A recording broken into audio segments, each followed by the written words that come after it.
Today I'd like to show you a film again, Goodbye Mr. Chips, with Martin Clunes playing the main part, and this is a TV production from 2002. And since this is a story about beloved's most famous British teacher, I'd like to dedicate this film to teachers and students. The Mr. Chips as a character was born in 1933. The story was first published as a supplement in a British weekly magazine, and then Atlantic, a monthly magazine, and first was published as a book by Little Brown Company the year later.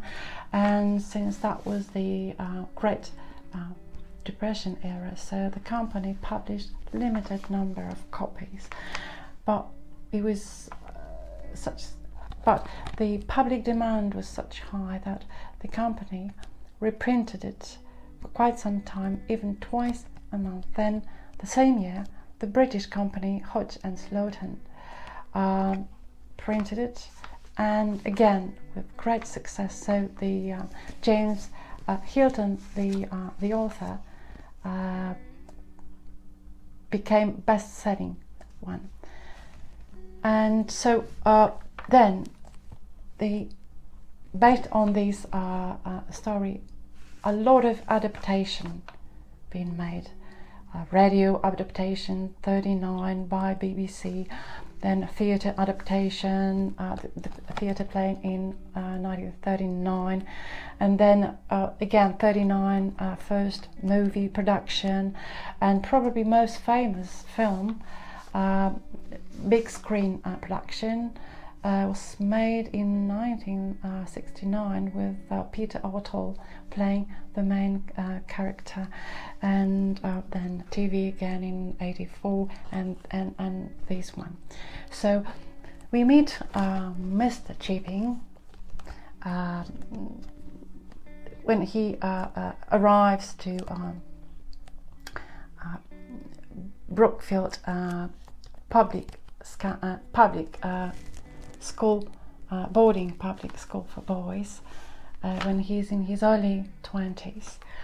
And so we see grand old building and teachers wearing these traditional uniforms, and on arrival the headmaster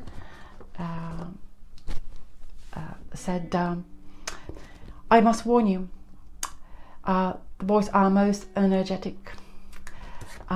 So he struggles with keeping the discipline, order and traditions, the most important values in the school, so that the boys, the graduates of the school, are to be stiff upper lip kind of person with a good character. So then we see Mr. Chips. He's on his holiday. When he meets a young lady who is very different from him. She's lively, open, energetic, full of energy and this optimism. She becomes his wife, and she, with her personality, brings a lot of changes to the school. For example, she would invite students to tea and a biscuit. Well, because that is the inspiration. This inspiration where the author came from a teacher that he met in his college, the Lace School, Cambridge. So that was this tea in biscuit. And of course, outing. She suggests to have lessons in the open where the weather is nice, and was organized picnics. Yeah, so these changes, but this beautiful time wouldn't last long. She dies in childbirth, and time goes by, and the school experiences the First World War, where in this sad, difficult time, the school would receive notice of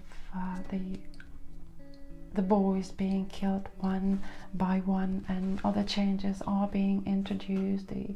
The time is changing, and so then the Chipping, or Mr. Chips, would became an icon of the school, combining the discipline, order, and the tradition, together with the kindness, warmth, closeness, and so we meet him towards the end of the film, of the anniversary party of the school, and he's very old and very weak, and on his deathbed, there's a gathering around. People are celebrating, and there are men talking, and one of them says, he's an old man. They never had children. I mean, Mr. Chips and Kathy, his wife. But Mr.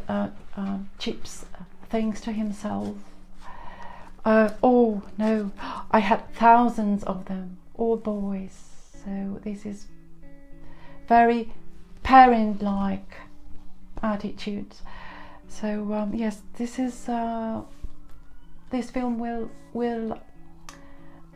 makes you think, ponder about this relationship between teacher and children, and yes, so this is very warm and beautiful film, and I'm sure you will like it.